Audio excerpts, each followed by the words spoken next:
বন্ধুরা নমস্কার, তোমরা সব ভালো আছো? আমি ভালো আছি। চলো আজকে সেই বড় দেখে বাটা মাছ নিয়ে এসছে, সেই বাটা মাছ আমি কাঁচা মেখে আমি রান্না করছি। কিভাবে করছি চলো দেখবে। এই যে বন্ধুরা, এটা মাছ ভাজারই তেল। এই দেখো মাছটা, 4 পিস মাছ আছে। হলুদের গুঁড়ো, এতে কিন্তু কোনো এমনি মশলা পড়বে না। এতে লঙ্কার গুঁড়ো, টমেটো দেবো, ধনেপাতা দেবো, এই যে, আর গোলমরিচের গুঁড়ো দেবো। এতে গোলমরিচটা দিলে খেতে ভালো লাগে। টমেটোটা কাটা হয়নি, আমি কেটে নিয়ে তারপরে দেবো।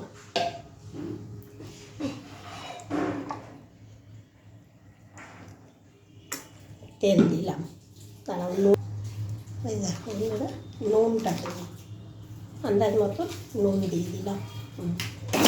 দিয়ে খুন্তিটা দিয়েই আমি নাড়বো, কেন শুকনো লঙ্কার গুঁড়ো দিয়েছি হাতটার জন্য। এই জন্যে হাতটা আমার ডগি কামড়ে দিয়েছে, কেটে গেছে, ওই জন্যে নাই হাতে করেই আমি করতাম। এই দেখো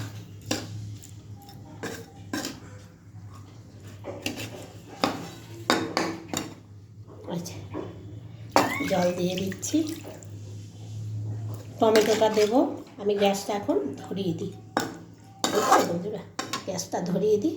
এই যে ধরে গেল 1 চামচ। ওই দেখো কি এটা পড়েছে, চা পাতা বোধ হয় সকালে।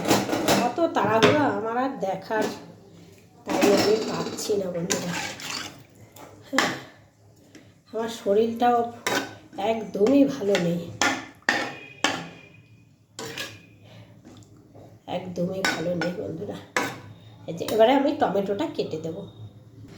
এই যে বন্ধুরা, আমি 2টো টমেটো কেটে নিয়েছি। বেশ একটু টক টক লাগবে, খেতে ভালো লাগবে, জানো তো।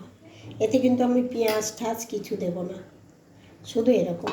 এক বেগুন দেওয়া যায় কেটে এরকমভাবে, তবে বেগুন দিলে দেবো না আর কি। হ্যাঁ, এবার ঝোলটা একদম শুকিয়ে যাবে, ধনেপাতা দিয়ে নামিয়ে দেবো, ব্যাস। এই যে বন্ধুরা, ঝোলটা শুকনো শুকনো হচ্ছে। এবারে আমি এই যে ধনেপাতা দিয়ে দিলাম। এবারে আমি নামিয়ে দেবো।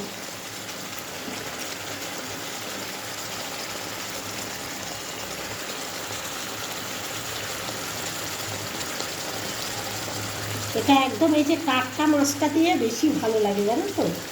ফ্রিজে রাখা মাছটা কিন্তু সেই স্বাদটা আসে না। তো ফ্রিজে ওখানে একটা বরফের মধ্যে রাখা হয়, তো বরফের একদম টাটকা মাছটা দিয়ে এটা বেশি ভালো লাগে খেতে।